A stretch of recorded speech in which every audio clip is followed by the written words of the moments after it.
Hello everyone, math वाला श्री सद्गुरु classes में आपका स्वागत है। आज हम आपको ब्रह्मांड व सृष्टि की उत्पत्ति के बारे में बताएंगे। आप सभी जानते हैं कि परमपिता ब्रह्मा सृष्टि के रचयिता हैं, श्री हरि विष्णु सृष्टि के पालनहार हैं, वह भगवान शंकर व श्री महेश सृष्टि के संहारक हैं। इस प्रकार से हमारी सृष्टि लगातार चलती रहती है। आपको बता दें, श्रीमद्भागवत महापुराण व उसके हिंदी वर्जन सुख सागर के अनुसार परमपिता ब्रह्मा ने सृष्टि की वृद्धि के लिए अपने शरीर को दो भागों में बांट लिया, जिसे का और या काया कहते हैं।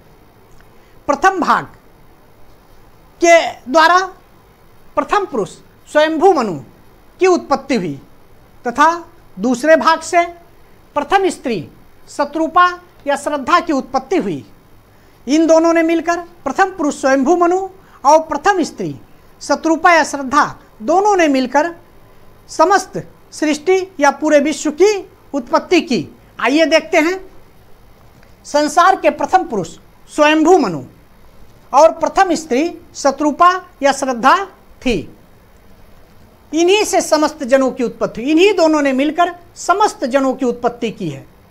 मनु की संतान होने के कारण जितने भी जनों की, सभी जनों की जो उत्पत्ति हुई है वो मानव कहलाए। मनु की संतान होने के कारण मानव कहलाए।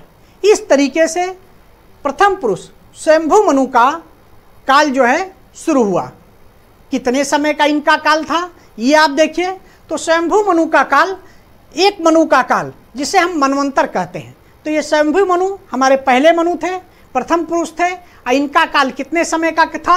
तो जो मनु का काल है उसे हम मनवंतर कहते हैं। यही जो है मनु की आयु, मनवंतर एक संस्कृत शब्द है, मनु प्लस अंतर, अर्थात मनु की आयु। एक मनु की कितनी आयु है उसी को हम मनु का काल कहते हैं।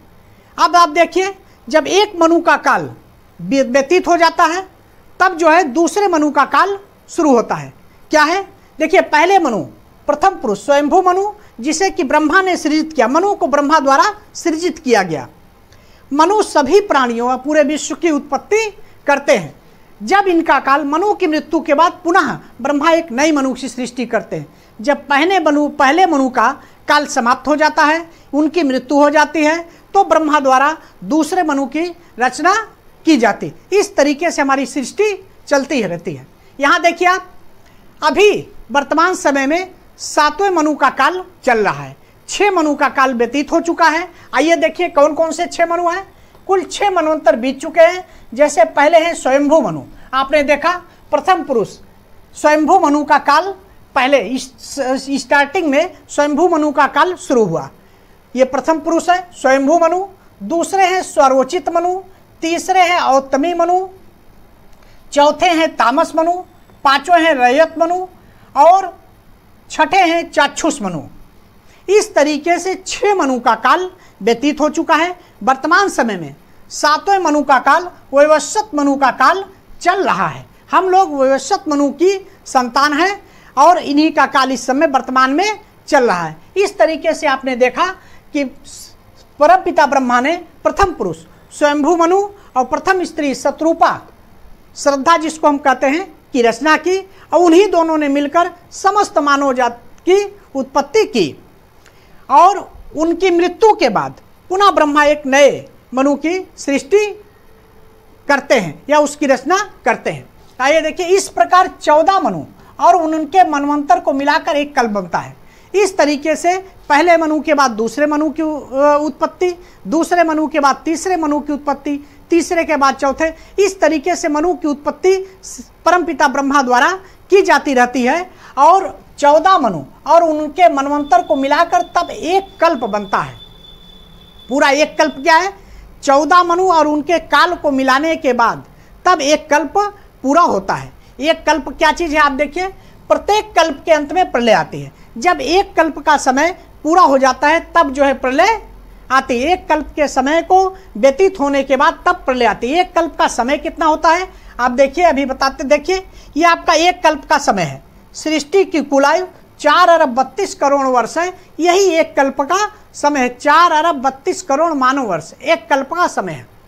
जब एक कल्प का समय व्यतीत हो जाता है, प्रत्येक कल्प के अंत में प्रलय आती है। एक कल्प का समय व्यतीत होने के बाद तब जो है प्रलय आती है, जिसमें ब्रह्मांड का संहार होता है। तब ब्रह्मांड का संहार होता है और उस काल को ब्रह्मा की रात्रि कहती हैं। जब एक कल्प का समय व्यतीत हो जाता है और प्रलय आती है तो जो वो काल होता है उसे हम ब्रह्मा की रात्रि कहते हैं। ब्रह्मा की रात्रि भी एक कल्प के बराबर होती है। जैसे ब्रह्मा का दिन एक कल्प के बराबर है, देखिए ब्रह्मा का दिन एक कल्प, उसी तरीके से ब्रह्मा की रात्रि भी एक कल्प के बराबर होती है। इस तरीके से ब्रह्मा का दिन और रात मिलाकर दोनों 2 कल्प के बराबर हुए। इसका मतलब कि ब्रह्मा का पूरा दिन 2 कल्प के बराबर है। इसको हम पूर्व वीडियो में ब्रह्मा की रात और दिन वाले वीडियो में बता चुके हैं, वहां से आप उसे देख लेंगे। इस तरीके से देखिए, ब्रह्मा की रात्रि जब एक कल्प का समय व्यतीत हो जाता है तो प्रलय आती है और ब्रह्मा की रात्रि शुरू होती है। जब पुनः ब्रह्मा की रात्रि समाप्त हो जाती है, इसका मतलब कि एक कल्प का पुनः समय से समाप्त हो जाता है, तब जो है ब्रह्मा का दिन शुरू होता है और दूसरे कल्प का समय शुरू होता है। इस तरीके से कल्प आपका चलता रहता है। इसके पूर्व वीडियो में हमने बताया था कि 5 मुख्य कल्प के बारे में हमने बताया था और हमने ये भी बताया था कि हम लोग इस समय वर्तमान में वराह कल्प में चल रहे हैं। अब देखिए, एक कल्प का समय क्या है? 14 मनवंतर प्लस बीच का संधि काल। बीच में कितना संधि काल पड़ता है? 15 संधि काल पड़ता है। इसको भी संधि काल के बारे में भी हमने इसके पहले वाले वीडियो में बता चुके हैं, वहां से आप देख लेंगे संधि काल क्या होता है। आइए थोड़ा सा चर्चा करते हैं। देखिए, पहले मनु के पहले एक संधि काल पड़ता है, फिर मनु का काल, उसके बाद फिर संधि काल, फिर मनु का काल, दूसरे मनु का काल, फिर संधि काल, फिर तीसरे मनु का काल। इस तरीके से 14 मनु का काल चलता रहता है और 14 मनु के काल के बाद भी एक संधि काल पड़ता है।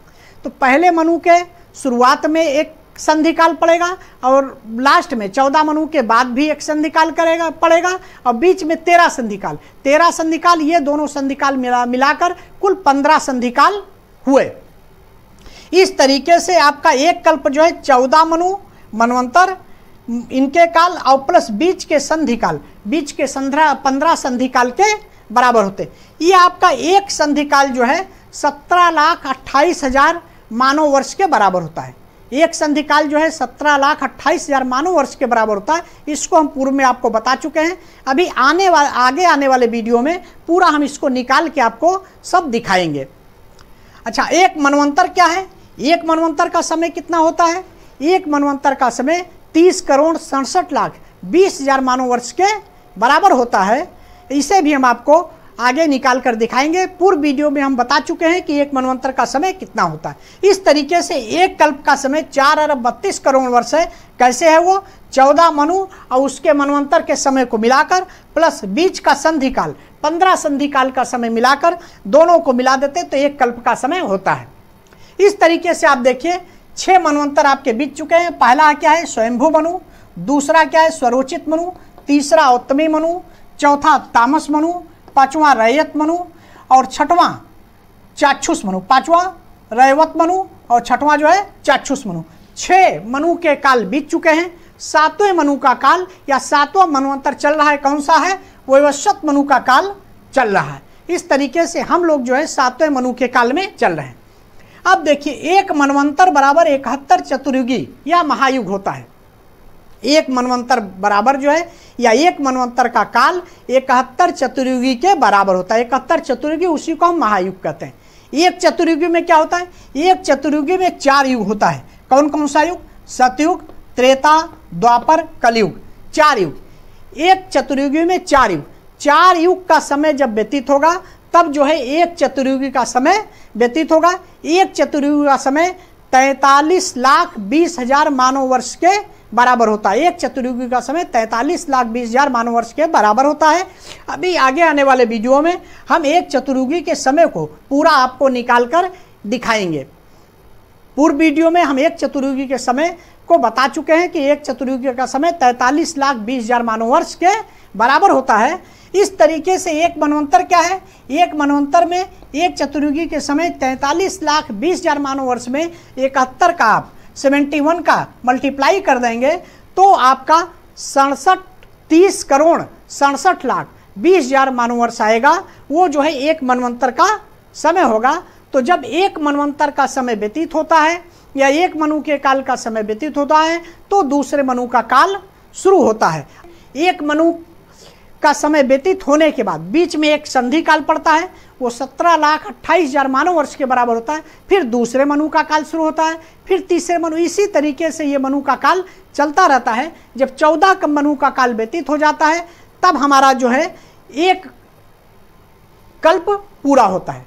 14 मनु का काल या 14 मनवंतर व्यतीत होने के बाद हमारा एक कल्प पूरा होता है। इस तरीके से देखिए ये आपका एक मनवंतर हो गया। अब एक चतुर्युगी जो है 4 युग के बराबर होता है। एक चतुर्युगी 4 युग के बराबर होगा और एक चतुर्युग का समय 43,20,000 मानव वर्ष के बराबर होता है। इस तरीके से आपका 28वें चतुर्युगी का अंतिम युग कलयुग चल रहा है। कौन सा? ये 71 चतुर्युगी है।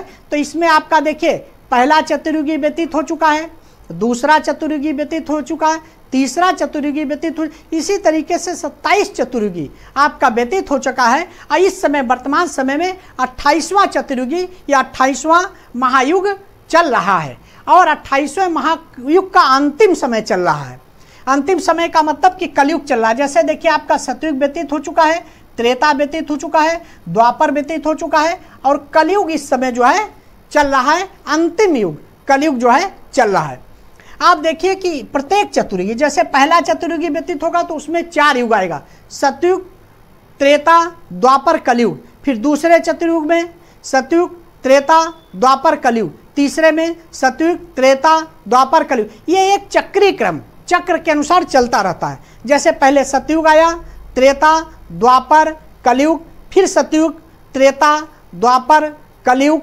इसी तरीके से सतयुग, त्रेता, द्वापर, कलयुग, सतयुग, त्रेता, द्वापर, कलयुग करके ये आपका 71 चतुर्युगी जब व्यतीत होगा जब आपका एक मनवंतर, एक मनु का काल पूरा होगा।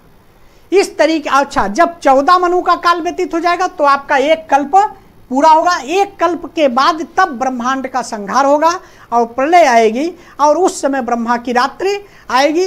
तब ब्रह्मा की रात्रि के बाद पुनः ब्रह्मा का दिन जब आएगा तो दूसरा कल्प आपका शुरू होगा। इस तरीके से देखिए हम इस समय वर्तमान में 28वें चतुर्युगी के अंतिम युग कलयुग में चल रहे हैं। इस तरीके से आपकी सृष्टि जो है चलती रहती है। कैसे है? आप देखिए ब्रह्मा जी ने अपने सृष्टि की उत्पत्ति के लिए ब्रह्मा जी ने अपने शरीर को 2 भागों में बांट लिया, जिसे हम का और या काया कहते हैं। पहले भाग से प्रथम पुरुष स्वयंभू मनु की उत्पत्ति हुई, दूसरे भाग से प्रथम स्त्री शत्रुपा श्रद्धा की उत्पत्ति उन्होंने की।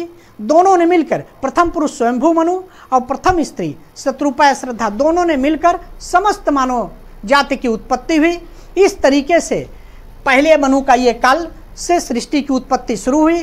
पहले मनु का काल व्यतीत होने के बाद दूसरे मनु का काल शुरू हुआ, दूसरे मनु के बाद तीसरे मनु। इस तरीके से सृष्टि जो है चलती रही लगातार। जब 14 मनु का काल व्यतीत होगा तो एक कल्प जो है उसे हम एक कल्प कहेंगे और उसके बाद ब्रह्मा की रात रहेगी। लेकिन इस समय 7वें मनु का काल वैवस्वत मनु का काल चल रहा है और वैवस्वत मनु का काल जो है 71, प्रत्येक मनु का काल 71 चतुर्युगी के बराबर है। तो उसमें जो है आपका 28वां चतुर्युगी, 28वें चतुर्युगी का अंतिम युग जो है कलयुग चल रहा है। आने वाले नेक्स्ट वीडियो में हम आपको कलयुग के बारे में डिटेल में बताएंगे। मिलते हैं नेक्स्ट वीडियो में। Thanks for watching. Like, subscribe और शेयर जरूर।